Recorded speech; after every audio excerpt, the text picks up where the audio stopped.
The throne room of the Valkyrie Empire stretched for nearly a mile. Giant pillars of black stone rose toward a ceiling so high that clouds sometimes formed beneath it. Golden light poured through windows made of crystal harvested from dead stars. This was the heart of the greatest empire the galaxy had ever known. Emperor Malthius IX sat upon a throne carved from the bones of a space whale. His skin was pale blue, and his 4 eyes glowed with the cold light of his ancestors. He had ruled for 300 years, and in that time, he had added 62 species to his empire. Some had joined willingly. Most had not. It made no difference to him. Today, his High Admiralty stood before him. 12 admirals, each one responsible for a section of the empire that spanned half the galaxy. They wore armor made of living metal that shifted and changed with their moods. Right now, that metal was bright gold. They were pleased with themselves. "Speak," the Emperor commanded. Grand Admiral Zorath stepped forward. He was old even by Valkyrie standards, with scars on his face from 100 battles. His voice was deep and confident.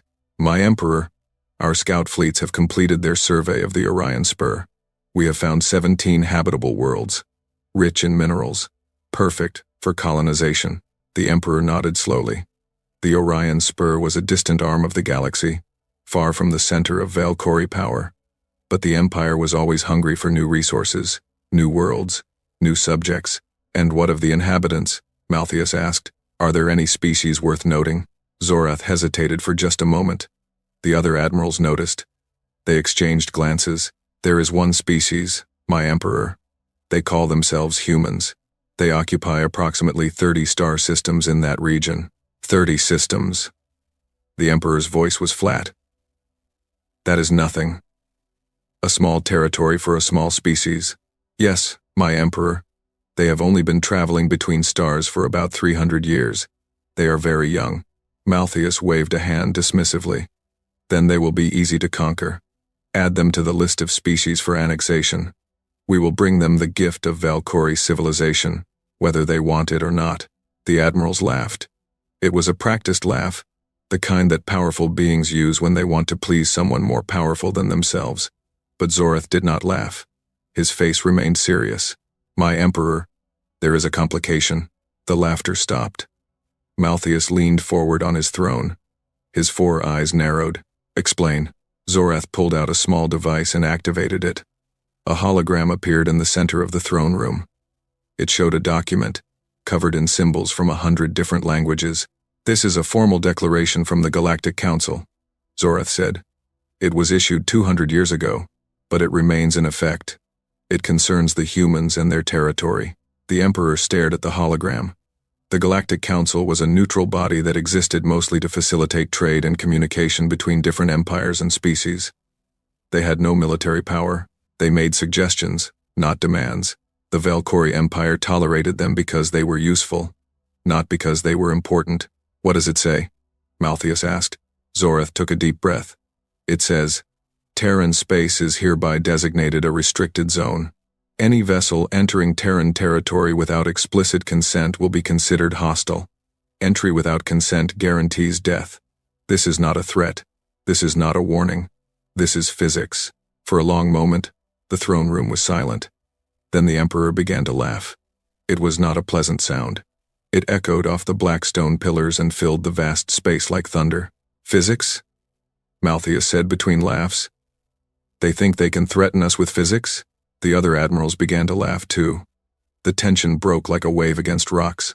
Soon the entire throne room was filled with the sound of their amusement. Only Zorath remained silent. "My Emperor," he said when the laughter finally died down, "I feel I must advise caution. The Galactic Council does not issue such warnings lightly. In the 12,000 years of our empire's history, they have only issued 3 such warnings. Each time, the species they warned about proved to be dangerous." "Dangerous?" Admiral Korath stepped forward. He was younger than Zorath, hungry for glory and recognition. "These humans have 30 systems. We have 400,000. They have been in space for 300 years. We have been conquering the galaxy for 12 millennia. What could they possibly do to us?" Several admirals nodded in agreement. The math was simple. The Valkyrie Empire was vast beyond measure. The humans were insignificant, but Zorath was not finished. There are stories, my emperor, rumors that have spread through the neutral zones, ships that enter human space and never return, entire fleets that vanish without a trace. 200 years ago, the Korvax hive sent 3,000 ships to conquer the humans. None of them ever came back. The Korvax hive no longer exists. The Korvax were insects, Korath said with contempt. Mindless drones following a mindless queen. They probably flew into a sun. More laughter from the admirals. But the Emperor had stopped laughing. He was staring at Zorath with an unreadable expression. You seem afraid, Grand Admiral, Malthius said softly. It was a dangerous accusation. In the Valkyrie Empire, fear was weakness, and weakness was death. Zorath straightened his spine. I am cautious, my Emperor. There is a difference. The Korvax were not weak. They were one of the most aggressive species in the galaxy. They had conquered dozens of worlds before they turned their attention to the humans. And they were destroyed. Completely. We do not know how. We do not know why. We only know that they are gone. The Emperor considered this for a long moment. Then he smiled. It was not a kind smile. Your caution is noted, Grand Admiral. But the Valkyrie Empire does not hide from young species with delusions of power. We do not bow to warnings from the Galactic Council. We are the masters of this galaxy, and we will prove it. He turned to Admiral Vorath, a middle-aged Valkyrie with cold, calculating eyes. Admiral Vorath, you will take the 9th Conquest Fleet into Terran space.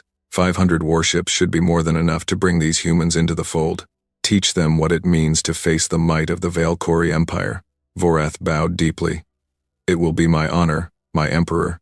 And Vorath, Malthius added, bring me their leaders in chains. I want to see the faces of these humans who think they can threaten us. As the admirals began to file out of the throne room, a light began to flash on Zorath's communication device. He looked at it and frowned. My Emperor, there is an incoming transmission. It is coming from Terran space. The room went quiet. Malthius raised an eyebrow. They are contacting us? How interesting. Put it through. The hologram projector flickered and changed. A new image appeared in the center of the throne room. It was a human. She was small by Valkyrie standards, barely 6 feet tall. Her skin was a warm brown color, and her dark hair was cut short. She wore a simple uniform, black with no decorations or medals. Her eyes were calm and steady as she looked around the throne room. My name is Elena Torres, she said. Her voice was clear and carried easily through the vast space. I am a diplomatic representative of the Terran Confederacy. I am speaking to you today because our sensors have detected your fleet massing near our borders. Admiral Korath snorted. Their sensors detected our fleet? Impossible. Our stealth technology is the finest in the galaxy, Elena interrupted. She smiled slightly. Yes, we know. We have studied your technology quite extensively. We detected your fleet 3 days ago. We know its exact size, composition, and destination. The admirals exchanged uneasy glances. No species had ever been able to detect Valkyrie ships in stealth mode. It was one of their greatest military advantages. Elena continued, I am not here to negotiate. I am not here to threaten. I am here to give you information, so that you can make an informed decision. How generous of you, Malthius said. His voice dripped with sarcasm. 200 years ago, the Korvax hive sent 3,000 ships into our territory. They did not return. 150 years ago, the 7th Dominion sent 1,200 ships. They did not return. 80 years ago, the merchant princes of Kalos sent 500 ships. They did not return. She paused to let this information sink in. In each case, we warned them. In each case, they did not listen. We are warning you now. Turn back your fleet. Do not enter Terran space. If you cross our border with hostile intent, you will die. All of you. This is not a threat. This is not propaganda. This is simply what will happen. Malthius stood from his throne. All 4 of his eyes were blazing with anger. You dare to threaten the Valkyrie Empire? You dare to speak to me this way? We have conquered 400 species. We have ruled this galaxy for 12,000 years. And you, a species barely out of your infancy, think you can frighten us with words? Elena's expression did not change. We are not trying to frighten you, Emperor Malthius. We are trying to save your lives. We take no pleasure in death. We do not seek conquest or glory. We simply wish to be left alone. But our territory is not negotiable. Our borders are not suggestions. If you cross them, you will face consequences that you cannot imagine. I have heard enough, Malthus snarled. Admiral Vorath, you will leave immediately. Destroy these arrogant creatures and bring me their world in ashes. Vorath bowed. As you command, my emperor. Elena watched this exchange with sad eyes. Very well. I have done what I came to do. I have given you the truth. What you do with it is your choice. She looked directly at Vorath. Admiral, I hope you have said goodbye to your family. You will not see them again. Enough, Malthus shouted. Cut the transmission. But before the technicians could react, Elena spoke one last time.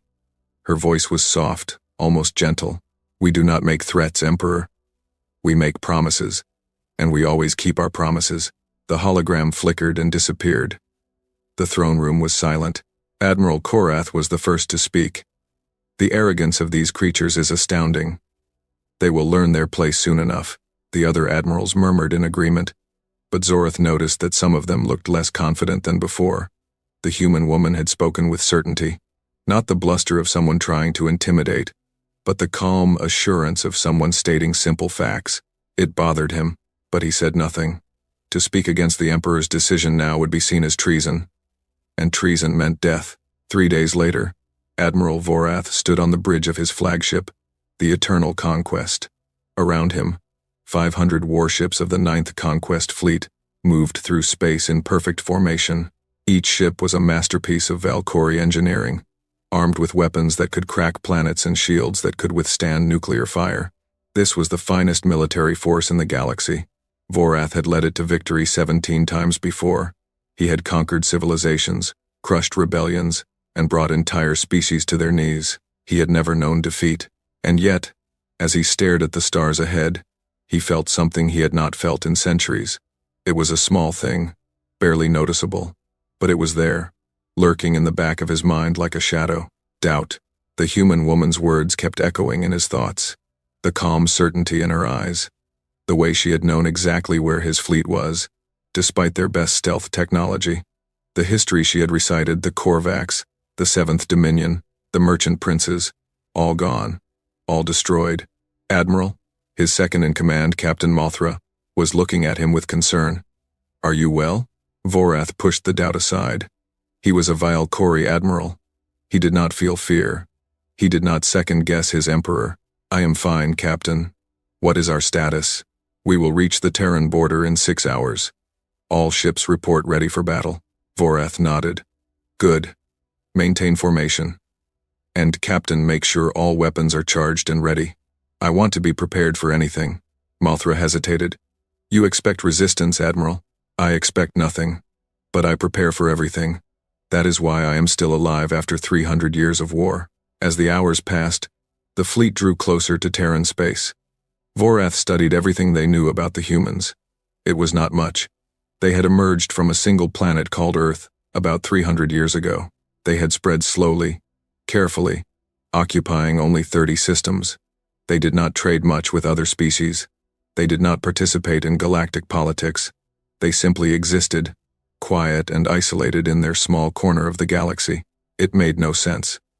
A species with the ability to threaten empires should be expanding, conquering, making their presence known. But the humans seemed content to stay within their borders. They had no apparent ambition for power or territory, unless they were already powerful enough that they did not need to expand, unless they had something that made their small territory more than enough. Vorath shook his head. He was thinking too much. The humans were probably bluffing. Their threats were probably just that, threats. Empty words designed to frighten away weak-willed species. The Valkyrie were not weak-willed. Admiral, Mothra said, we are approaching the border. Vorath looked at the main view screen.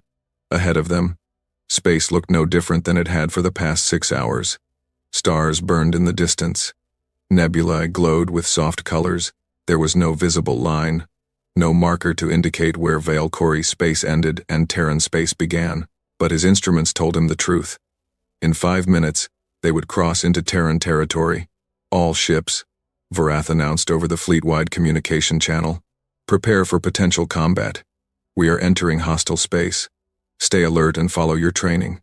Today, we bring another species into the Valkyrie Empire.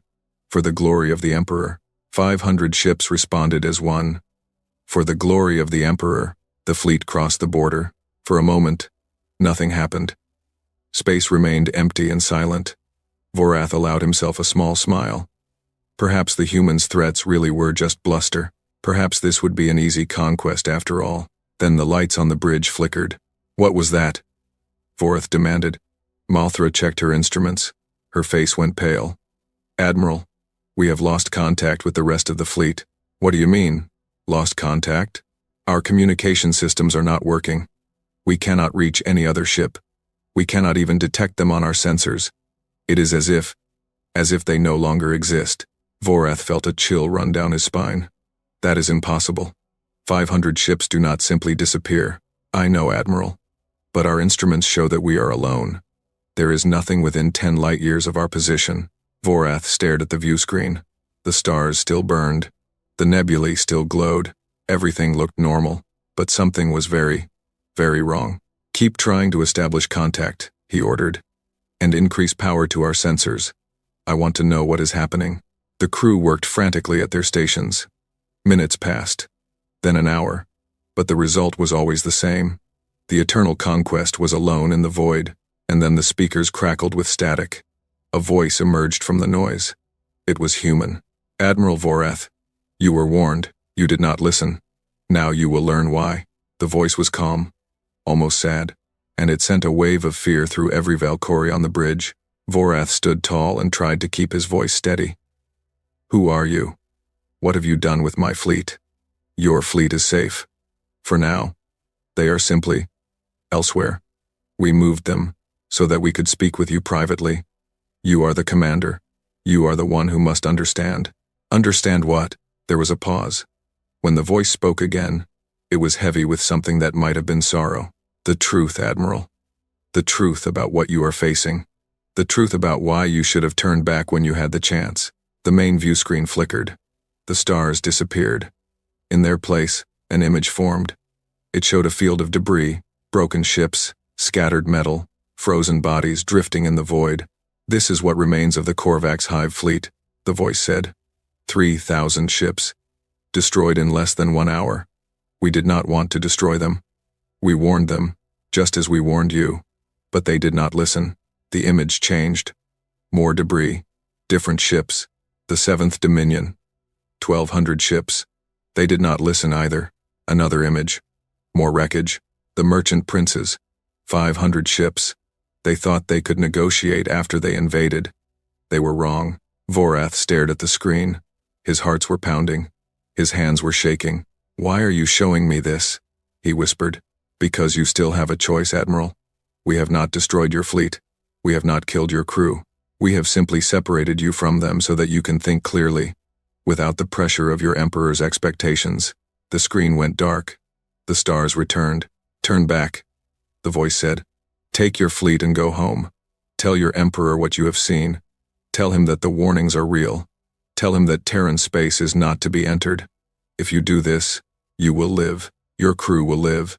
Your ships will be returned to you. Unharmed, Vorath closed his eyes. He thought of his family, his children, his grandchildren. He thought of the 300 years he had spent serving the Empire, the battles he had fought, the victories he had won. He thought of the debris fields he had just seen, the thousands of ships destroyed, the millions of lives ended, and he made his decision. No, he said. His voice was steady now. I am a Valkyrie Admiral. I do not run from threats. I do not abandon my mission because of fear. You may have destroyed other fleets, but you have never faced the Valkyrie Empire. We are not like the others. We will not be intimidated. There was a long silence. Then the voice spoke one final time. Very well, Admiral. We are sorry it has come to this. We truly are. But you have made your choice, and choices have consequences. The communication ended. The bridge was silent, and somewhere in the darkness of space, something began to move toward them. Admiral Vorath stood on the bridge of the Eternal Conquest, surrounded by silence. The communication with the mysterious human voice had ended minutes ago. but its words still hung in the air like smoke after a fire. "Admiral," Captain Mothra said, her voice trembling slightly. "Our sensors are coming back online. We are detecting the rest of the fleet." Vorath turned to look at her. "Where are they?" "They are everywhere, sir. Scattered across a region of space approximately 2 light hours wide. It is as if something picked them up and threw them in different directions." "Damage reports?" "None, sir. All ships report fully functional. No casualties, no equipment failures. They were simply moved." Vorath felt a cold knot forming in his stomach. The humans had taken his entire fleet and scattered it across space like toys thrown by a child. They had done it instantly, without any visible technology, without any warning, and they had not harmed a single ship. This was not a display of aggression. It was a display of power. The humans were showing him what they could do, and they were showing him that they had chosen not to do worse. "Recall the fleet," Vorath ordered. "All ships, return to formation. We continue the mission." Mothra hesitated.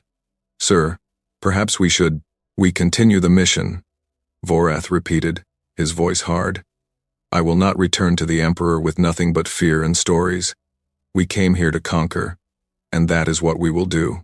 It took 6 hours for the fleet to reassemble. 6 hours of ships slowly finding their way back to each other, of confused captains asking questions that Vorath could not answer, of growing fear spreading through the ranks like a disease. But finally, the 9th Conquest Fleet was whole again. 500 warships, arranged in perfect formation, ready for battle. "Set course for the nearest human world," Vorath commanded. "Maximum speed." The fleet moved deeper into Terran space. For the first few hours, nothing happened. Space was empty and quiet. The stars burned in the distance, indifferent to the warships passing through. There were no human patrols, no defense stations, no signs of civilization at all. It was strange. Every other species the Valkyrie had conquered had placed defensive forces at their borders. Satellites, mines, patrol ships, something to warn them of incoming threats. But the humans had nothing. Their border was just empty space. "They are confident," Mothra observed. "Or foolish, perhaps both," Vorath replied. But he did not believe his own words. After what he had seen, he could not dismiss the humans as fools. The fleet traveled for 3 days. They passed through system after system, but found nothing. No planets with human colonies, no space stations, no ships, just empty stars and dead rocks. "This makes no sense," Mothra said on the 3rd day. "Our intelligence indicated that the humans occupy 30 systems. Where are they?" Vorath studied the star maps. According to Valkyrie records, there should have been a human colony in this sector, a small settlement on a moon orbiting a gas giant. But when they arrived, they found nothing. The moon was barren. No buildings, no technology, no signs that anyone had ever lived there. "Could our intelligence be wrong?" Mothra asked. "Our intelligence is never wrong," Vorath said. But even as he spoke, he knew that was not true. The humans had detected his fleet through Valkyrie stealth. They had moved 500 ships without any visible technology. They were clearly far more advanced than anyone had believed. Perhaps they had moved their colonies too. Perhaps they had hidden their people somewhere the Valkyrie could not find them. Or perhaps they had never really been where the intelligence said they were in the first place. "Continue forward," Vorath ordered. "We will find them eventually." On the 4th day, they found something. But it was not what they expected. The sensors detected it first. A massive field of debris, spread across millions of kilometers of space. Broken metal, shattered hulls, frozen atmosphere venting from countless wounds in dead ships. "What is that?" Vorath asked. Mothra studied the readings, her face growing pale. "It appears to be the wreckage of a fleet, sir. A very large fleet. Human? No, sir." She looked up at him with fear in her eyes. "The design patterns are Korvax." Vorath felt his blood run cold. The Korvax, the insectoid species that had sent 3,000 ships to conquer the humans 200 years ago. The species that had been completely destroyed. "Take us closer," he ordered. The fleet approached the debris field slowly. As they got closer, the full scale of the destruction became clear. This was not just wreckage, it was a graveyard. Thousands of ships, each one torn apart as if by some impossibly powerful force. Vorath had seen many battles in his 300 years of service. He had seen planets bombed from orbit, space stations destroyed, fleets annihilated in brutal combat. But he had never seen anything like this. The Korvax ships had not been defeated in battle. They had been slaughtered. Analysis, he demanded. What weapons did this? The science officers worked frantically at their stations. Minutes passed. When they finally reported, their voices were shaking. We cannot determine the weapon type, Admiral. The damage patterns do not match any known technology. It appears that the ships were disassembled. At the molecular level, their matter was simply taken apart, piece by piece. That is impossible, Vorath said. Yes, sir. But that is what the evidence shows. Vorath stared at the debris field. 3,000 Korvax ships. Millions of Korvax warriors. All of them dead. All of them destroyed by a weapon that should not exist, and the humans had done this 200 years ago. What could they do now, with 2 more centuries of development? Sir, a sensor officer called out. We are detecting something in the center of the debris field. It appears to be a beacon. A beacon? Yes, sir. It is transmitting on Korvax frequencies. An automated message, repeating on a loop. Vorath thought for a moment. It could be a trap. But he needed to know more. He needed to understand what had happened here. Play the message, he ordered. The speakers crackled with static. Then a voice emerged, clicking, buzzing, the strange language of the Korvax hive. The translation software struggled for a moment, then produced words in Valkyrie. This is Queen Admiral Zixkrath of the Korvax hive fleet. We came to conquer the creatures called humans. We came with 3,000 ships and 20 million warriors. We thought we were powerful. We thought we were unstoppable. We were wrong. The voice paused. When it continued, there was something in it that Vorath had never heard from a Korvax before. Fear. They warned us. They told us to turn back. They said that if we entered their space with hostile intent, we would die. We did not believe them. We thought they were weak, like all the other species we had conquered. We thought their warnings were the desperate lies of a prey animal trying to scare away a predator. Another pause.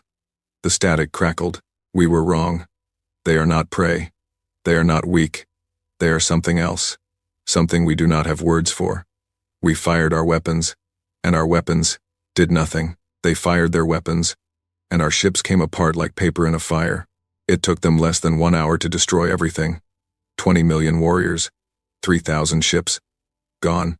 The Korvax voice broke. It was crying. The proud, fierce Korvax, the species that had never shown weakness, was crying. I am the only one left. They spared me so that I could record this message. They said that others would come, others who did not believe the warnings. They wanted those others to know the truth, so here it is. The truth. They are not lying. They are not bluffing. If you enter their space, you will die. Turn back. Turn back now, while you still can. Do not make our mistake. Do not let your pride destroy you like it destroyed us. The message ended. The bridge was silent. Vorath stood very still. His hearts were pounding so hard he could hear them in his ears.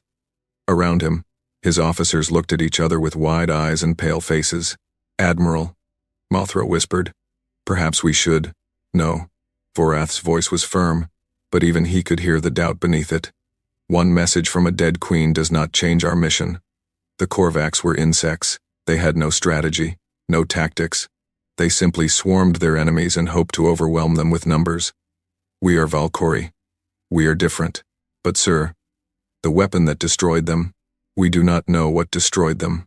This could all be a deception. The humans could have found this wreckage and planted the message to frighten us. They could be playing on our fears, hoping to win without a fight. Mothra did not look convinced. Neither did the other officers. But no one argued. In the Valkyrie Empire, you did not argue with your admiral. Continue forward, Vorath ordered, and increase sensor range to maximum. I want to know the moment anything approaches this fleet. The fleet moved past the debris field. As they left it behind, Vorath looked back at the floating wreckage. 20 million Korvax, 3,000 ships, all destroyed in less than an hour. What could destroy 3,000 ships in less than an hour? He pushed the thought away and focused on the mission. On the 6th day, they found another debris field. This one was smaller than the Korvax graveyard, but it was no less disturbing. The wreckage belonged to the Seventh Dominion, a collective of 3 species that had united to form a powerful military alliance. 1,200 ships, according to the records. All of them destroyed. There was another beacon. Another message. "We were warned," a translated voice said. "We did not listen. Now we are dead. Turn back. Turn back before it is too late." Vorath ordered the fleet to continue. On the 8th day, they found a 3rd debris field. The merchant princes of Kalos. 500 ships, another beacon, another warning. "They showed us what they could do," the recorded voice said. "They could have destroyed us from the moment we crossed their border. But they waited. They gave us chances to turn back. We were too proud to take them. Do not be like us. Do not let your pride kill you." The crew was growing restless. Vorath could see it in their eyes, hear it in their whispered conversations. They were afraid.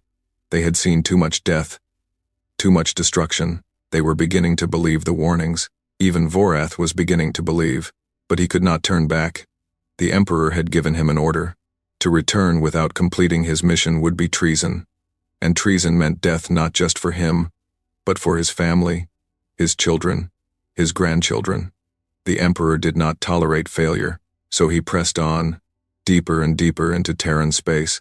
On the 10th day, something changed. "Admiral," the sensor officer reported, "we are detecting artificial structures ahead. It appears to be a planetary system with signs of habitation." Finally, after 10 days of empty space and death, they had found something. On screen, Vorath commanded. The main view screen flickered and showed a yellow star surrounded by 8 planets. The 3rd planet was clearly inhabited. Vorath could see the lights of cities on its night side, the geometric patterns of farms on its day side, the orbital stations circling it like jewels on a ring. "Analysis," he ordered. "The planet appears to be Earth, sir. The human homeworld. Population approximately 9 billion. Heavily industrialized. Numerous orbital defense platforms detected. Earth. The birthplace of humanity. The heart of their civilization. If they could capture Earth, the war would be over. The humans would have to surrender or watch their homeworld burn. All ships," Vorath announced, "prepare for combat. We attack in 1 hour." The fleet moved into attack formation. Weapons charged, shields activated. 500 warships, armed with enough firepower to crack a planet, descended upon Earth like a swarm of predators, and then the lights on the Eternal Conquest flickered. "What now?" Vorath demanded. Malthra checked her instruments. Her face went white. "Sir, we are receiving a transmission. It is coming from everywhere." "What do you mean, everywhere?" "I mean every speaker on every ship in the fleet is receiving the same transmission simultaneously. It is not using any communication frequency we know. It is just appearing." A voice filled the bridge. It was human. It was calm. And it was infinitely tired. "Admiral Vorath, you have traveled far. You have seen the graves of those who came before you. You have heard their warnings. And yet you are still here." Vorath stood straight and spoke loudly, as if the invisible speaker could see his defiance. "I am a Valkyrie admiral. I do not run from shadows and stories. We know. We have been watching you since you crossed our border. We have been waiting, hoping that you would turn back, that you would be wiser than the others. I am not here for wisdom.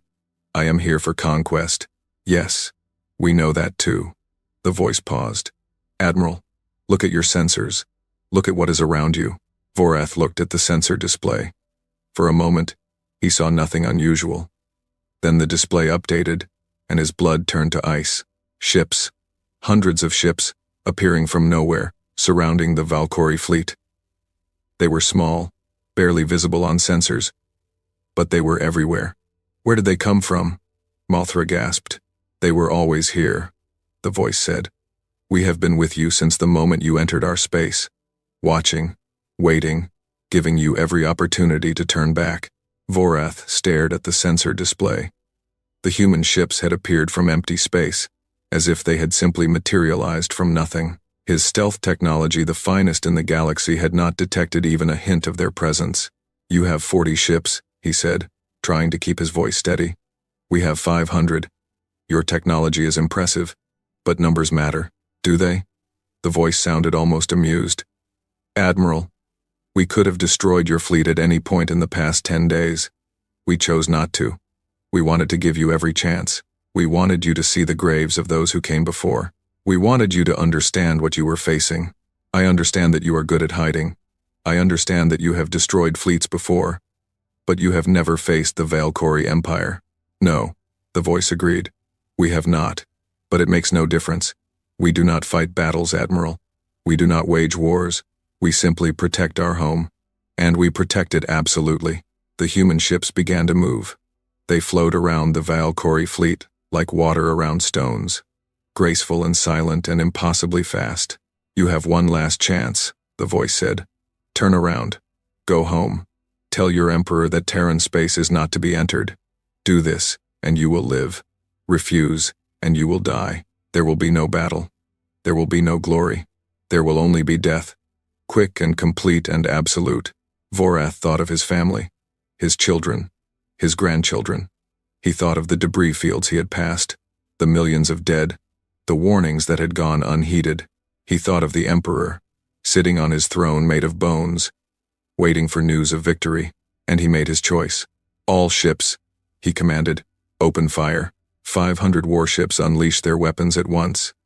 Plasma beams, nuclear missiles, kinetic projectiles, enough firepower to destroy a dozen worlds. The void of space lit up like a sun as thousands of weapons streaked toward the tiny human vessels. And then something happened that Vorath could not explain.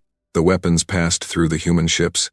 Every beam, every missile, every projectile, they all simply went through, as if the ships were made of nothing but light and shadow. What is happening? Mothra screamed. Why are our weapons not hitting them? The voice returned, calm and sad. We tried to warn you, Admiral. We tried to give you every chance. But you would not listen. None of them ever listen. The human ships began to glow. It was a soft light at first, barely visible. Then it grew brighter, brighter, until it was blinding. Terran Doctrine 7, the voice said. Any act of aggression within sovereign space is met with absolute response. There are no exceptions. There is no mercy. This is not cruelty, Admiral. This is survival. The light reached its peak, and 200 Valkyrie warships simply ceased to exist. There was no explosion, no fire, no debris. One moment they were there, solid and real. The next moment they were gone. Their matter converted directly into energy and scattered across the universe. Vorath watched in horror as nearly half his fleet disappeared in the span of a single heartbeat. What? What did you do? He whispered. We defended ourselves, the voice replied. As we always have. As we always will. Your weapons cannot harm us, Admiral, but our weapons can destroy you. This is not a fair fight. There are no fair fights when survival is at stake. Vorath looked at the remains of his fleet. 300 ships, where there had been 500. 300 ships facing an enemy they could not touch, could not harm, could not even understand. All ships, he said, his voice hollow and defeated. Retreat. Maximum speed. Get us out of here. The remains of the 9th Conquest Fleet turned and ran. Behind them, the human ships did not pursue. They simply watched, their soft light fading, as the Valkyrie fled into the darkness of space, and from every speaker on every ship, a final message played. Go home, Admiral. Tell your Emperor what happened here. Tell him that we do not want war. Tell him that we wish only to be left alone. But tell him also this. If he sends another fleet, we will destroy it. If he sends 100 fleets, we will destroy them all. Our territory is not negotiable. Our borders are not suggestions. And our warnings are not empty threats. They are promises, and we always keep our promises. The message ended, and Admiral Vorath, conqueror of 17 species, veteran of 100 battles, began the long journey home. He did not know how he would explain this to the Emperor. He only knew that everything had changed. The journey back to Valkyrie space took 12 days. 12 days of silence and fear. 12 days of crews staring at nothing, haunted by what they had witnessed. 12 days of Admiral Vorath sitting alone in his quarters, trying to understand what had happened. 200 ships, gone in an instant. Not destroyed in the traditional sense, there was no wreckage, no bodies, no evidence that they had ever existed. They had simply been erased from reality, their matter transformed into energy and scattered across the cosmos. And the humans had done it without effort. Their ships had not even moved. They had simply glowed. And the Valkyrie had died. Vorath had fought for 300 years. He had seen every weapon the galaxy had to offer. He had watched planets burn and stars die, but he had never seen anything like this. The humans were not just advanced. They were something else entirely. Something that should not be possible. When the remains of the 9th Conquest Fleet finally crossed back into Valkyrie space, there was no celebration. There was no welcome. The other fleets simply watched in silence as 300 ships limped home, wounded and broken and defeated. Word spread quickly. The mighty Valkyrie Empire had sent 500 ships to conquer a small species. Only 300 had returned, and they had returned without firing a single successful shot. By the time Vorath reached the throne world, the entire empire knew of his failure. Emperor Malthaeus IX received him in the same throne room where the mission had begun. But this time, there was no laughter. The admirals stood in grim silence. The emperor's 4 eyes burned with cold fury. Vorath knelt before the throne. He felt old, older than he had ever felt in his 3 centuries of life. The weight of his failure pressed down on him like a mountain. "Report," the emperor commanded. His voice was ice. Vorath told him everything. The strange phenomena when they crossed the border, the debris fields of the Korvax, the 7th Dominion, the merchant princes, the warnings they had found, the messages from the dead, the human ships that had appeared from nowhere, the weapons that could not be blocked, could not be avoided, could not be understood. When he finished, the throne room was silent. Then Admiral Korath stepped forward. His living metal armor was dark red, the color of anger. "Lies," he spat. "This is impossible. No species could do what you describe. You have failed, Vorath, and now you seek to excuse your failure with fairy tales." Vorath looked at him with tired eyes. "I have served the Empire for 300 years. I have conquered 17 species. I have never lied to the Emperor, and I am not lying now. The humans are unlike anything we have ever faced." "Then you are weak," Korath snarled. "You saw a few tricks, a few lights in the sky, and you ran like a frightened child. Give me command of a fleet, and I will bring you these humans in chains." "You would die," Vorath said simply. "Just like the 200 ships I lost. Just like the Korvax and the Dominion and the merchant princes. The humans do not fight wars. They do not accept surrender. They simply kill anyone who enters their space with hostile intent. They have done it before, and they will do it again." "Enough!" The Emperor's voice cut through the argument like a blade. He stood from his throne and walked slowly down the steps toward Vorath. His movements were careful, deliberate, like a predator, circling its prey. "You lost 200 ships," Malthaeus said quietly. 200 of my finest warships, gone without a trace. You expect me to believe that this was done by a species that has been in space for only 3 centuries? I believe it because I saw it. My Emperor. And yet you have no proof. No recordings, no sensor data, no evidence of any kind. Vorath bowed his head. The recordings were corrupted. The sensor data was erased.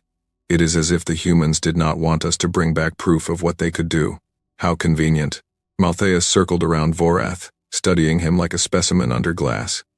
The other admirals watched in silence, barely breathing. "I sent you to conquer a species that the galaxy calls dangerous," the Emperor said.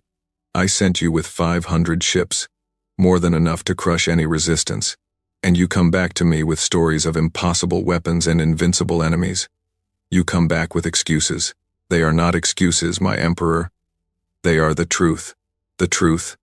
Malthaeus laughed, but there was no humor in it.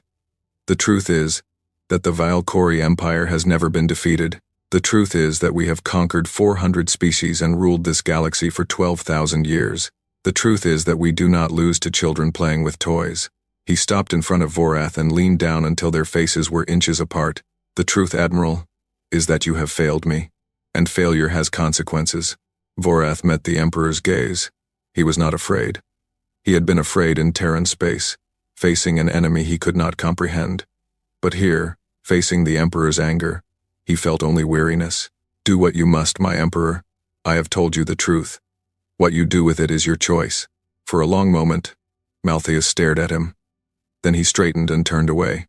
"You will not be executed," he said. "Not yet. Your service has been long, and your record before this disaster was excellent. But you are relieved of command. You will spend the rest of your days in contemplation, thinking about your failure." Vorath bowed. "As you command, my Emperor." As for the humans, Malthus returned to his throne and sat down heavily. They have made a grave mistake. They have humiliated the Valkyrie Empire. They have killed our warriors. They have shown the galaxy that we can be defeated. His 4 eyes gleamed with cold determination. This cannot stand.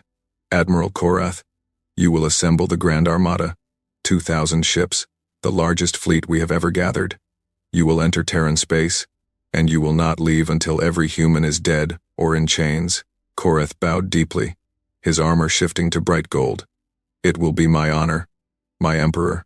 Vorath closed his eyes. He wanted to speak, to warn them, to tell them that they were sending 2,000 ships to their deaths, but he knew it would do no good. The emperor had made his decision. To argue now would only result in his own execution, so he remained silent and watched as the Valkyrie Empire sealed its fate. The Grand Armada took 3 months to assemble.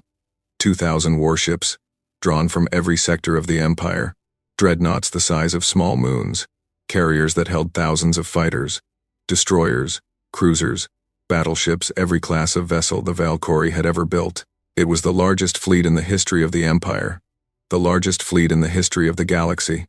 Nothing like it had ever been seen before. Admiral Korath stood on the bridge of his flagship, the Eternal Glory, and smiled. This was the moment he had been waiting for his entire career, the chance to prove himself, to surpass all the admirals who had come before him, to become a legend. All ships, he announced over the fleet-wide channel. Today we begin the greatest conquest in the history of our species. We go to crush an enemy that has dared to challenge the might of the Valkyrie Empire. We go to avenge our fallen brothers and sisters. We go to show the galaxy that no one defies us and lives. 2,000 ships responded as one. For the Emperor, for the Empire, the Grand Armada entered Terran space. Unlike Vorath, Korath did not proceed cautiously. He did not send scouts ahead. He did not worry about strange phenomena or mysterious warnings. He simply charged forward at maximum speed, confident that nothing could stand against the might of his fleet. For the first 2 days, nothing happened. Space was empty. The stars were silent. There was no sign of the humans or their mysterious technology.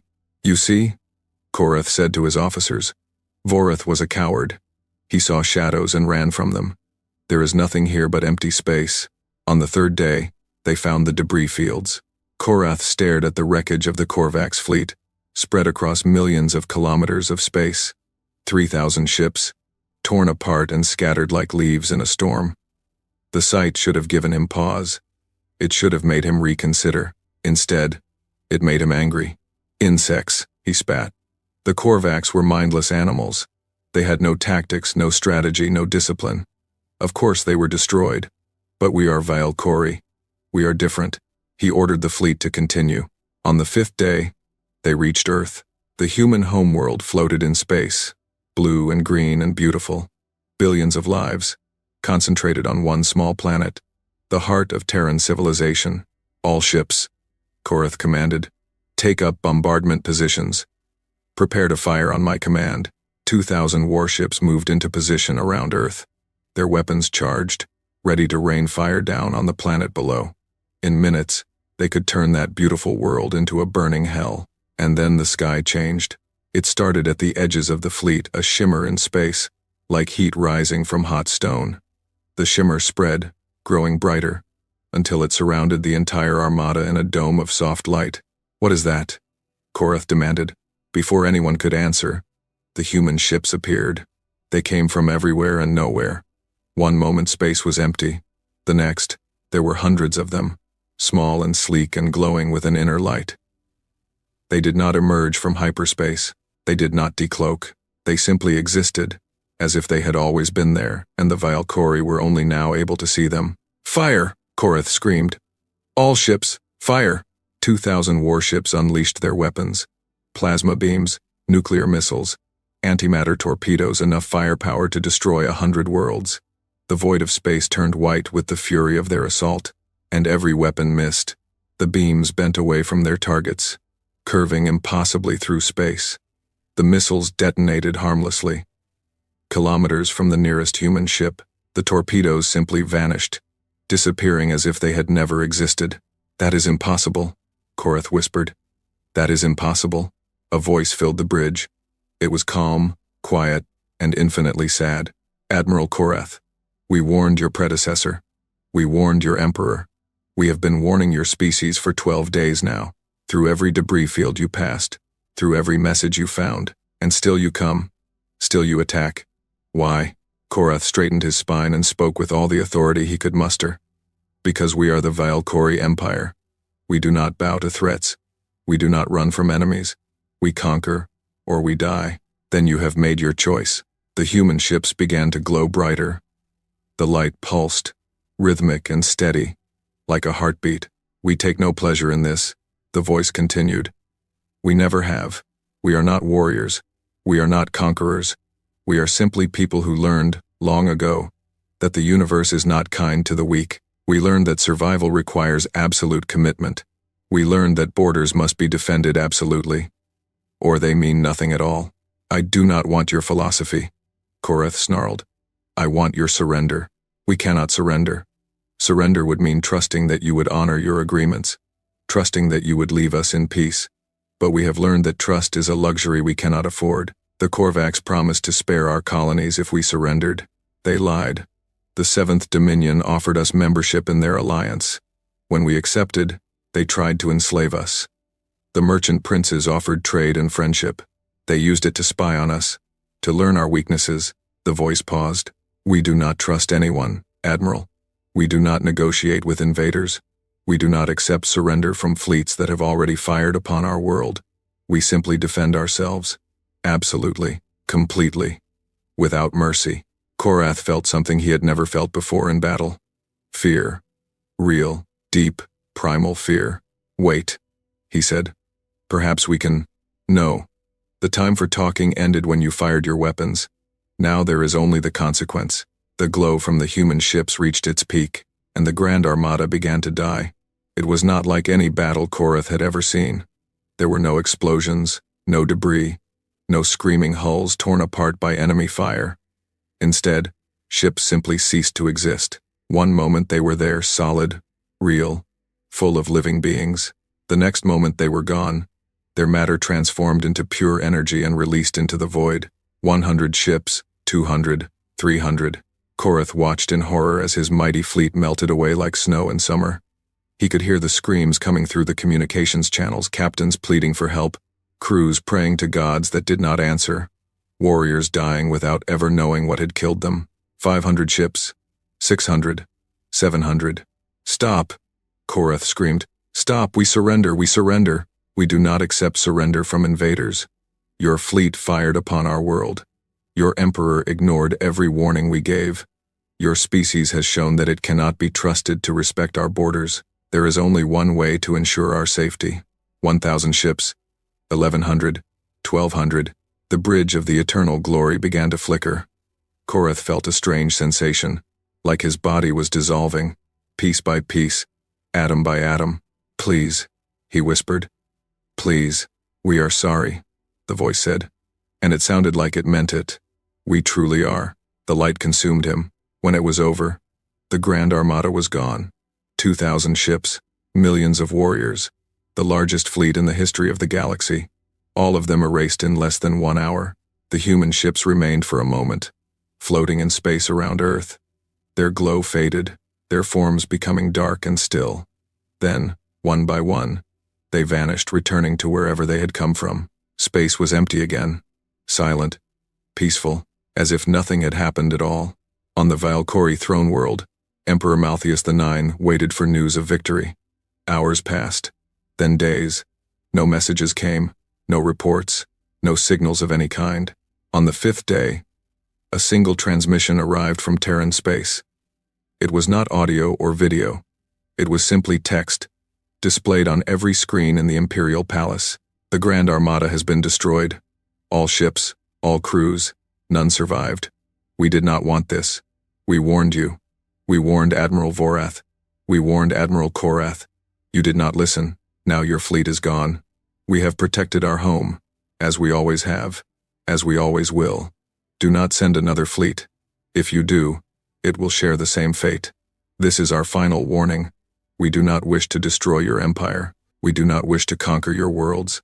We wish only to be left alone. Respect our borders, and there will be peace. Violate them again, and there will be consequences. The choice is yours. Malthus read the message. Then he read it again.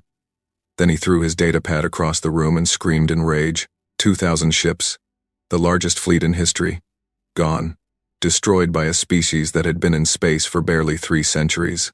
It was impossible. It was unthinkable. It was real. For the first time in 12,000 years, the Valkyrie Empire had met an enemy it could not defeat, an enemy it could not understand, an enemy that did not want to conquer them, did not want to negotiate with them, did not want anything from them except to be left alone. And Malthus did not know what to do. He could send another fleet. He could send 10 more fleets. But if the humans could destroy 2,000 ships in an hour, what would stop them from destroying 10,000? Or 100,000? He could try to negotiate. But the humans had said they did not negotiate with invaders. They did not trust anyone. They simply protected their borders, absolutely, and without mercy. He could leave them alone. Except that Terran space was forbidden, that the humans were not to be challenged, that the mighty Valkyrie Empire had finally met its match. But his pride would not allow that. His pride demanded vengeance. His pride demanded that the humans be punished for their arrogance, their defiance, their humiliation of the greatest empire the galaxy had ever known. So he sat on his throne, surrounded by his admirals and his advisors, and tried to find a way forward. And somewhere in the depths of Terran space, humanity waited. They did not celebrate their victory. They did not gloat over their fallen enemies. They simply watched and waited and hoped that this time finally, after so many others, the lesson would be learned. They hoped, but they did not expect, because humanity had learned, long ago, that hope was not enough. Only strength was enough. Only the absolute certainty that any attack would be met with complete destruction. They had built that certainty over 300 years of fear and determination. They had sacrificed everything to achieve it, their innocence, their trust, their belief in the goodness of other species, and they would never, ever let it go. Not for pride, not for peace, not for anything, because in the cold equations of the universe, survival was the only thing that mattered, and humanity intended to survive. The weeks that followed the destruction of the Grand Armada were the darkest in the history of the Valkyrie Empire. News of the defeat spread through the galaxy like fire through dry grass. Species that had lived under Valkyrie rule for centuries began to whisper in the shadows. Rebellions sparked on a dozen worlds. Trade partners suddenly found reasons to renegotiate their agreements. The empire that had seemed invincible for 12,000 years suddenly looked weak. Emperor Malthus IX barely slept. He spent his days in the throne room, receiving reports of uprisings and betrayals, issuing orders that seemed increasingly desperate. His 4 eyes, once bright with power and confidence, now looked hollow and exhausted. The admirals were no help. They argued constantly, blaming each other for the disaster, proposing plans that ranged from foolish to insane. Some wanted to send another fleet, larger than before. Others wanted to use their planet-destroying weapons to strike at Earth from a distance. A few even suggested surrender, though they said it quietly, and never in the Emperor's presence. Former Admiral Vorath watched it all from his quarters. He had been stripped of his command but not his access to information. He saw the reports, heard the arguments, understood the fear that was slowly consuming the Empire, and he knew that none of their plans would work. The humans had shown that they could destroy any fleet the Valkyrie sent. They had shown that distance was no protection. Their technology allowed them to appear anywhere, at any time, without warning. They had shown that conventional weapons were useless against them, that shields and armor and stealth meant nothing. The only option was peace. But Malthus was too proud to accept that. On the 42nd day after the destruction of the Grand Armada, something happened that no one expected. Vorath was sitting in his quarters, reading reports of yet another rebellion in the outer territories, when the air in front of him suddenly changed. It shimmered, like heat rising from hot metal. And then a figure appeared where there had been nothing before. It was a human. She was small, barely reaching Vorath's shoulder. Her skin was dark brown, her hair cut short and gray. She wore a simple black uniform with no decorations, no medals, no signs of rank. Her eyes were calm and steady, showing no fear, no aggression, no emotion at all. Vorath jumped to his feet. reaching for a weapon he no longer carried. "How did you get in here?" he demanded. "The same way we do everything," the woman replied. Her voice was quiet, almost gentle. "We simply did it." She looked around his quarters with mild curiosity. "You must be Admiral Vorath, the one who came back, the one who tried to warn them. I am no longer an admiral. I have been stripped of my rank. Yes, because you told the truth, and the truth was not what your emperor wanted to hear." She walked to a chair and sat down without being invited. "My name is Mira Cole. I am an executor of the Terran Confederacy." "An executor?" Vorath remained standing, tense and alert. "What is that?" "It is a title given to those who carry out the final decisions of our government. We do not negotiate. We do not threaten. We simply explain the consequences of certain choices, and then we ensure those consequences are carried out." "You are here to explain consequences?" "I am here to offer your species one last chance." Vorath stared at her. The idea that this small woman could simply appear in the heart of the Valkyrie Empire, in one of the most heavily guarded buildings in the galaxy, was impossible. And yet here she was. "How did you do that?" he asked. "How did you get past our security? How did you appear from nothing?" "Well, our technology is different from yours," Mira said simply. "We do not travel through space. We fold it. We do not hide from sensors. We exist outside them. These are not secrets. We have tried to explain them to many species. They rarely understand." "I want to understand," Mira smiled slightly. It was a sad smile, without any joy. "Perhaps you do. You are different from the others who have come to our space. You saw what we could do, and you chose to retreat. That takes a kind of courage that most of your admirals do not possess." Vorath sat down slowly, facing her across his small table. "The Grand Armada. You destroyed them all?" "Yes, 2,000 ships, millions of warriors, gone in an hour, 47 minutes. Actually." Mira's voice held no pride, no satisfaction. "We do not enjoy killing. We never have. But we will not hesitate to do it when our survival is at stake." "Why? What happened to make you this way?" Mira was quiet for a long moment. When she spoke, her voice was distant, as if she were remembering something painful. 300 years ago, humanity was very different. We were idealistic, hopeful. We believed that the universe was full of wonder, and that other species would be our friends.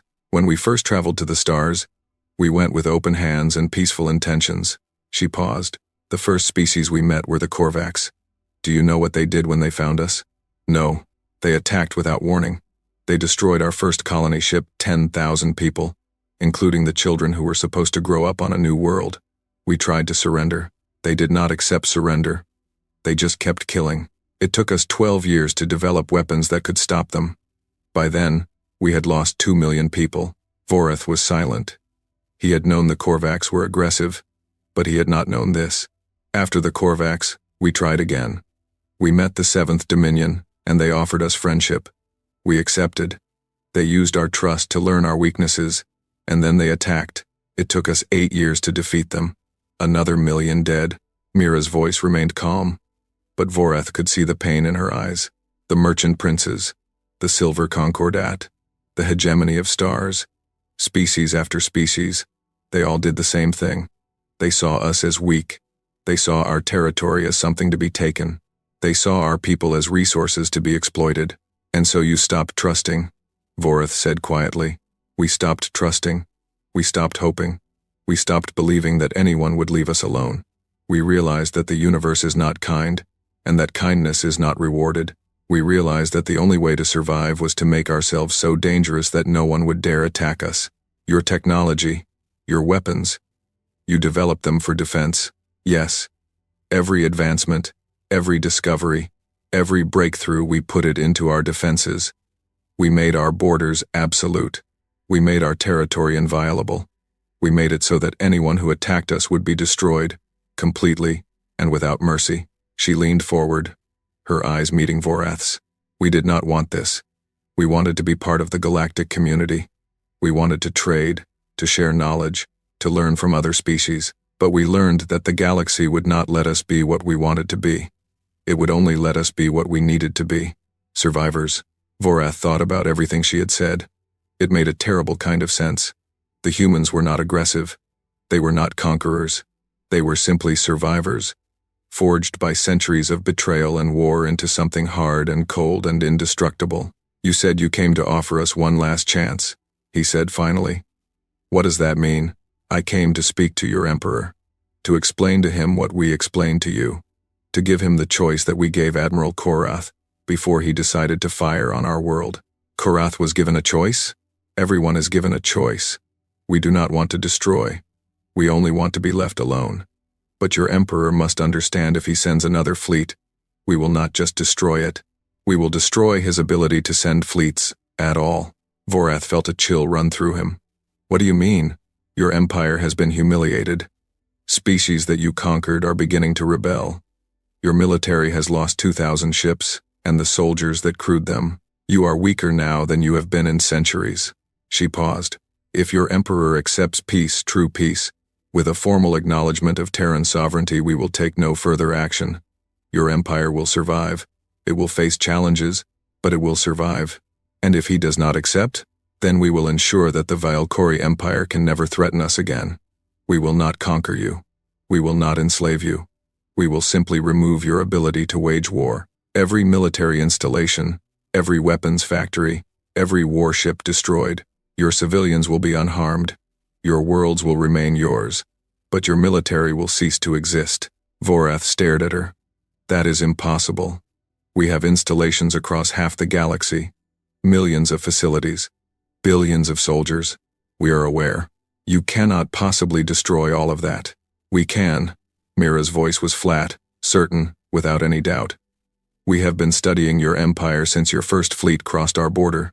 We know where every base is. We know where every ship is stationed. We know the location of every weapons factory, every training academy, every fuel depot. We have had months to prepare. She stood up.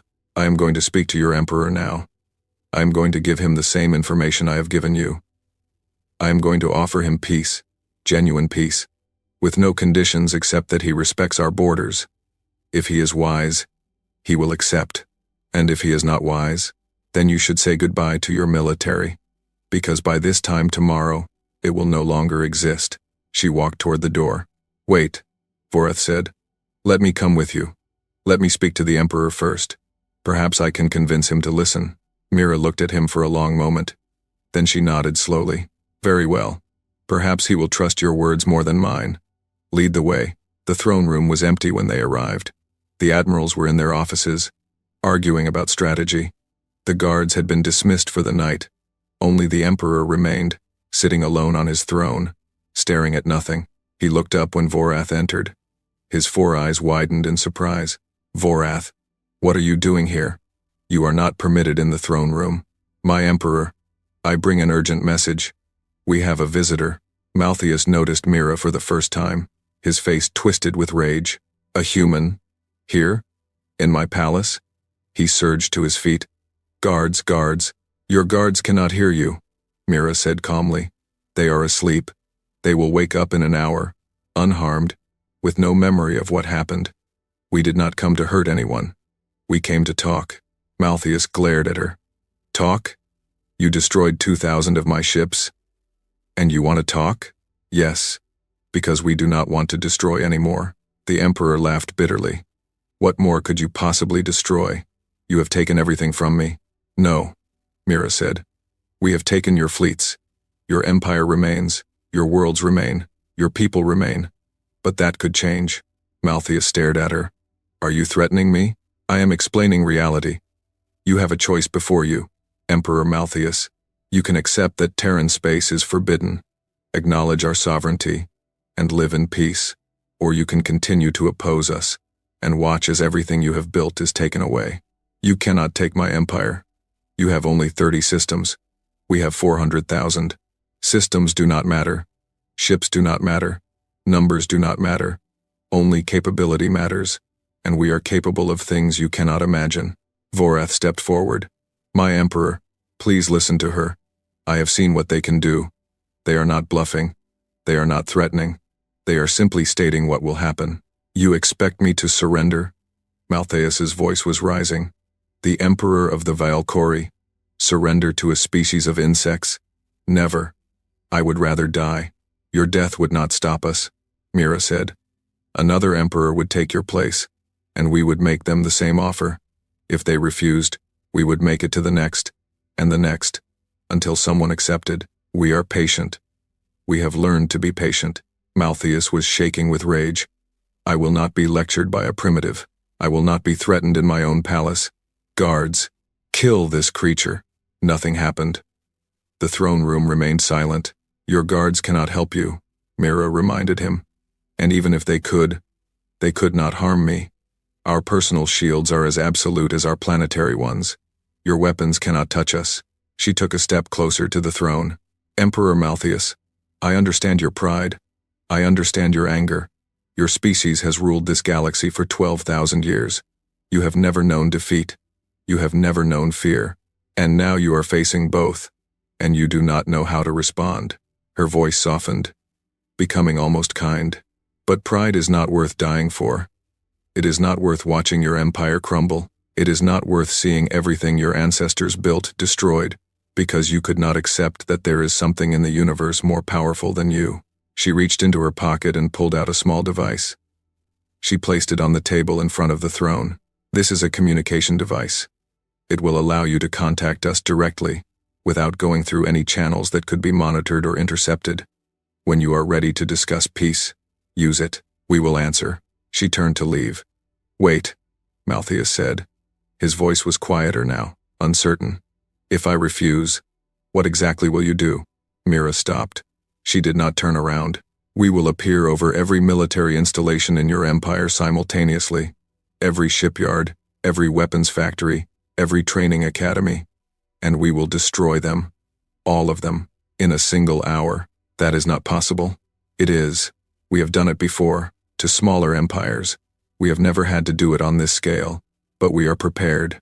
How many ships would that require? We have enough. Malthus was silent for a long moment. Then he spoke again, and his voice was smaller than Voreth had ever heard it. How many ships do you have? Mira finally turned to face him. Her expression was unreadable. Emperor Malthus, we have 30 systems. You have 400,000. But we have been preparing for war for 300 years. We have been building, developing, advancing. We have poured everything we have into defense. Everything. She paused. Our fleet is not measured in thousands of ships. It is not measured in hundreds of thousands. We have never told anyone the true size of our military, because we never wanted anyone to know. We wanted to seem small, weak, harmless. We wanted to be underestimated, because underestimation is a weapon as powerful as any gun. Her eyes met Malthus's, and for the first time, Voreth saw something like fire in them. But I will tell you this, Emperor. If every ship in your empire attacked us at once, you would not even slow us down. Your entire military is nothing to us. It is a distraction, an annoyance, something to be dealt with and forgotten. She walked toward the exit. Use the communicator. Contact us when you are ready to discuss peace. You have one day. She reached the door and paused. And Emperor, choose wisely. Your civilization depends on it. She stepped through the door and vanished, leaving Voreth and the Emperor alone in the silent throne room. For a long time, neither of them spoke. Then Malthus picked up the communication device and stared at it. His 4 eyes filled with something Voreth had never seen in them before. Fear. My Emperor, Voreth said quietly. What will you do? Malthus did not answer. He just kept staring at the device, as if it held all the answers to questions he did not want to ask. And in the silence of the throne room, the future of the Valkyrie Empire hung in the balance. Emperor Malthus IX did not sleep that night. He sat alone in his chambers, holding the communication device the human had left behind, thinking about everything he had heard. His pride told him to fight. His pride told him that surrender was weakness, that the Valkyrie Empire had never bowed to anyone, that he would be remembered as the emperor who destroyed the greatest civilization in history. But another voice spoke to him too. A quieter voice. One he had not listened to in centuries. The voice of reason. 2,000 ships. Gone in less than an hour. The humans had destroyed them without effort, without casualties, without even seeming to try. And they had offered peace afterward. They had not invaded. They had not demanded territory or tribute. They had simply asked to be left alone. What kind of enemy did that? He thought about what the human woman had said, about their history, about the species that had betrayed them, attacked them, tried to destroy them. He thought about how they had responded not with conquest, but with defense, absolute, uncompromising defense. They did not want to rule the galaxy. They did not want power or glory. They wanted only to survive. In a strange way, Malthus understood them. The Valkyrie had built their empire the same way. Thousands of years ago, they had been attacked by stronger species, had fought for their survival, had become ruthless because ruthlessness was what kept them alive. The humans were simply doing the same thing. They were just better at it. As the first light of dawn crept through his windows, Malthus made his decision. He would not accept peace. It was not a rational decision. He knew that. The human woman had been clear about what would happen if he refused. But rationality had never been what drove emperors. Pride drove them. Legacy drove them. The need to be remembered as strong, as powerful, as unconquered. If he accepted peace, history would remember him as the emperor who surrendered to a lesser species, as the emperor who bowed when he should have fought. His ancestors would look down from whatever afterlife awaited them and see a coward. He could not bear that. So when the deadline passed, when the one day the humans had given him expired, he did nothing. He did not use the communicator. He did not reach out for peace. He simply waited, hoping against hope that the humans were bluffing, that their threats were empty, that somehow everything would work out. The response came exactly 1 hour after the deadline. It started in the outer territories. A military base on the edge of Valkyrie space suddenly went silent. Communications cut off. Sensors stopped transmitting. And when patrol ships were sent to investigate, they found nothing. The base was gone. Not destroyed, there was no debris, no wreckage, no evidence that anything had happened. The base was simply not there anymore. The ground where it had stood was smooth and untouched, as if nothing had ever been built there. Reports started flooding in from across the empire. Shipyards disappearing, weapons factories vanishing, training academies gone without a trace. One by one, every military installation in the Valkyrie Empire was erased from existence. The admirals panicked. They ordered ships to intercept the attackers, to fight back, to do something. But there was nothing to fight. The human ships did not appear on sensors. They did not decloak or emerge from hyperspace. They simply were, for a fraction of a second, long enough to do their work. And then they were gone. In the throne room, Malthus watched the reports in stunned silence. A holographic map showed the empire in real time, with red markers indicating military losses. As he watched, more and more markers appeared, spreading across the galaxy like a plague. "My emperor," Admiral Zoreth said, the old admiral who had warned against this war from the beginning. "We must surrender. We must contact them and accept their terms." "It is too late for that," another admiral argued. "They will not stop now. They will not show mercy. We have to try. If we do not surrender, we will lose everything." The admirals argued while Malthus remained silent. He was watching the map, watching the red markers multiply, watching his empire's military power disappear before his eyes. And then something new appeared on the map. A blue marker, in the throne room itself. The air shimmered. A figure appeared. It was the human woman again, Mira Cole. She stood in the center of the throne room, surrounded by terrified admirals, looking exactly as calm as she had the night before. "Emperor Malthus," she said, "you did not use the communicator." "I did not." "Why?" Malthus stood from his throne. He was tired, so tired, but his pride would not let him show weakness, even now. "Because I am the emperor of the Valkyrie. I do not surrender. I do not bow. I would rather watch my empire burn than accept peace from creatures like you." Mira studied him for a long moment. Her eyes were sad. "I was afraid you would say that." She turned to face the admirals, who were backing away from her in fear. "Your emperor has chosen pride over survival. He has chosen his legacy over your lives.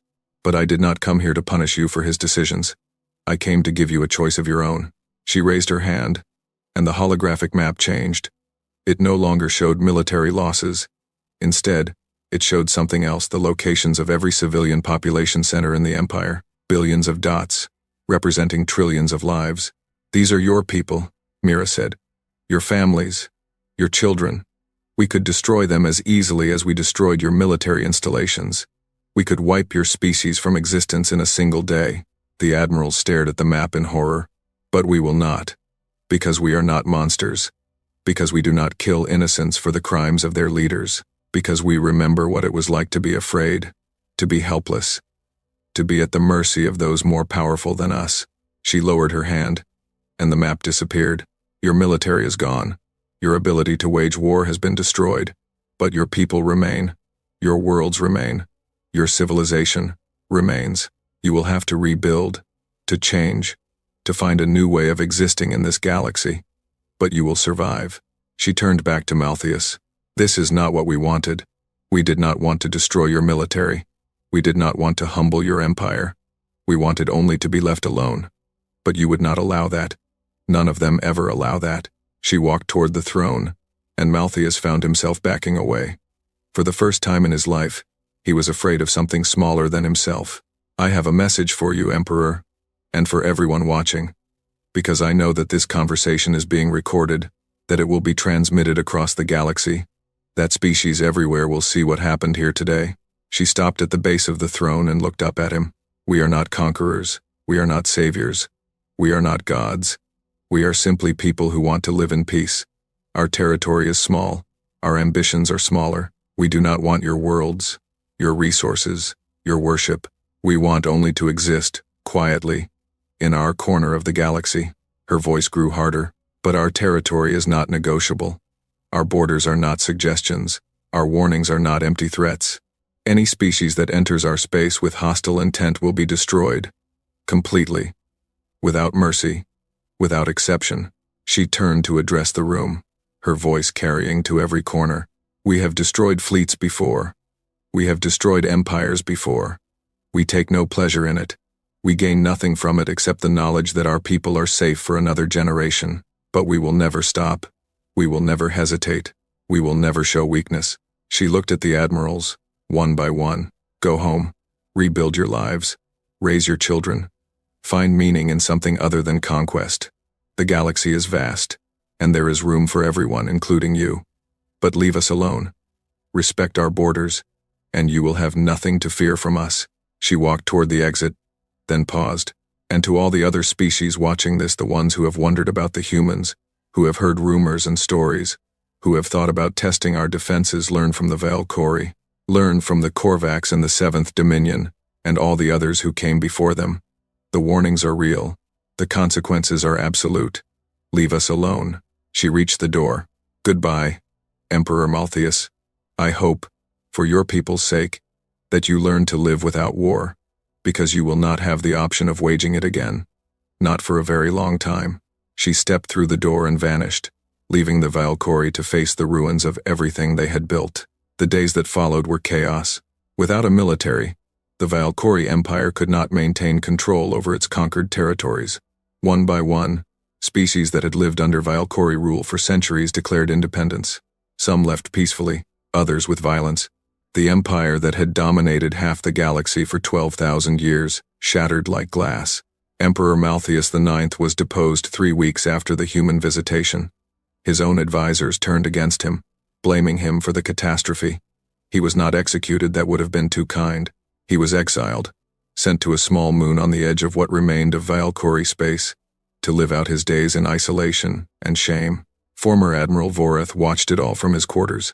He had expected to feel satisfaction after all. He had warned them, and they had not listened. But he felt only sadness. Sadness for the warriors who had died in the Grand Armada. Sadness for the empire that had raised him. Sadness for a way of life that would never return. A message arrived for him, 3 months after the fall. It was from the humans. Admiral Vorath. We understand you warned your emperor. We understand you counseled peace. We believe you are a person of honor, rare among your species. If you ever wish to visit Terran space peacefully, as a guest, not as an invader, you would be welcome. We have much to learn from each other, and perhaps someday we can be allies instead of enemies. The invitation stands, for as long as you live. Vorath read the message several times. Then he saved it, carefully, in a place where it would not be lost. He did not know if he would ever accept the invitation. The wounds were still too fresh. the memories too painful, but the offer gave him something he had not felt in a long time: hope. 50 years passed. The Vialkori were no longer an empire. They were a collection of independent worlds, trading and cooperating but no longer unified under a single ruler. The military that had once conquered 400 species was gone, replaced by small defense forces barely capable of protecting individual systems. But they survived. They rebuilt. They learned to exist without conquest, without domination, without the constant need for expansion. It was not easy. There were years of hardship, years of adjustment, years of learning new ways to live, but they managed, and through it all, the humans remained in their 30 systems, quiet and isolated, exactly as they had always been. The Galactic Council updated its maps. Terran space was marked with a simple warning: restricted zone. No entry without explicit consent. Young species, newly emerged into the galaxy, would sometimes ask about the marking. What was Terran space? Who were the humans? Why was their territory forbidden? The elder races would tell them stories. Stories of fleets that had entered and never returned. Stories of empires that had challenged the humans and been humbled. Stories of warnings given and ignored. Of consequences delivered without mercy. Are they evil? The young species would ask. Are they monsters? No, the elders would reply. They are not evil. They are not monsters. They are simply people who learned that the universe does not reward kindness. They are people who built walls around their home and defended those walls absolutely. But why? Why do they stay alone? Why do they not join the rest of the galaxy? Because they tried that once. They offered friendship, and they were betrayed. They offered peace, and they were attacked. They learned that trust is a luxury they cannot afford. They learned that the only safety is strength, and the only peace is the peace that comes from being too dangerous to challenge. The young species would think about this. Some of them would understand, others would not, and occasionally, one of them would decide to test the warnings, to send a ship into Terran space, just to see what would happen. Those ships never returned. In the depths of Terran space, humanity watched and waited. They monitored the galaxy, tracked the movements of fleets and empires, recorded the rise and fall of civilizations. They did not interfere. They did not take sides. They simply watched, and they maintained their defenses. New technologies were developed, integrated, improved. New ships were built, tested, deployed. The fleet that had destroyed the Grand Armada grew larger, more powerful, more capable.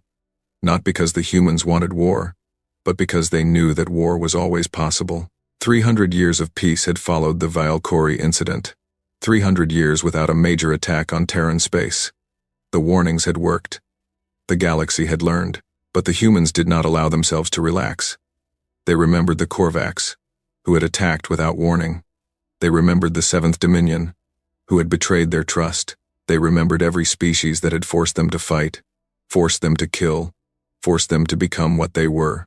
They remembered, and they prepared. Because the universe was not kind. The universe did not reward hope or trust or good intentions.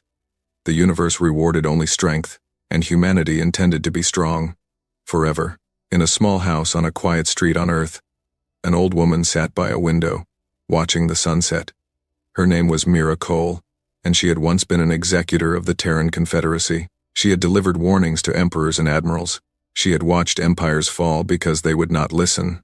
Now she was retired, her work done, her battles fought. She spent her days in peace, reading books and tending her garden and watching the sky turn orange and pink as the sun set over the mountains. A young child, her great-granddaughter, came to sit beside her. "Grandma Mira," the child said. "Tell me a story."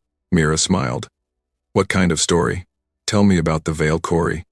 "About the war." Mira looked at the sunset for a long moment. Then she turned to the child. "There was no war," she said. "Wars have battles and victories and defeats. What happened with the Vialkori was not a war. It was a lesson." "What kind of lesson?" "A lesson about pride, about the importance of listening, about what happens when people refuse to accept that they are not the most powerful thing in the universe." The child thought about this. "Were we the most powerful?" "No," Mira said. "We were not the most powerful. We were just the most careful, the most prepared, the most willing to do what was necessary to protect our home." "Is that why they don't attack us anymore?" "That is part of it. But the real reason is simpler than that. What is it? Mira smiled and put her arm around the child. They learned that some things are not worth fighting for, that pride and glory and conquest are empty if they cost you everything. They learned that the universe is big enough for everyone, as long as everyone respects each other's right to exist. She looked up at the sky, where the first stars were beginning to appear. We tried to teach them that lesson peacefully. We warned them. We explained. We gave them every chance to turn back. Most of them did not listen. They had to learn the hard way. But they learned? Yes. Eventually they learned. The child was quiet for a moment. Then she asked, "Grandma, do you think we will ever leave our space? Ever explore the rest of the galaxy?" Mira considered the question. It was one she had thought about many times, over many years. "Maybe someday," she said finally, "when the galaxy is different, when trust is possible, when we do not have to be afraid. When will that be?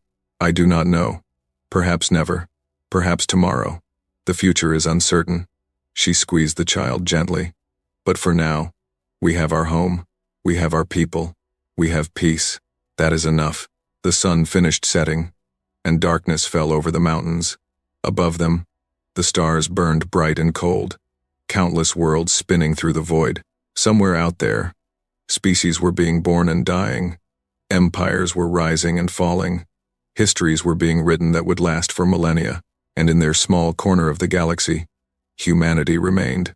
Quiet, watchful, ready. They did not seek glory. They did not desire conquest. They wanted only to live, to grow, to find meaning in the vast emptiness of space. But they would never forget the lessons they had learned. The lessons written in blood and fire and the wreckage of 1,000 ships. Trust no one. Defend everything. And never, ever, let down your guard. Because the universe was not kind, but humanity intended to survive it anyway.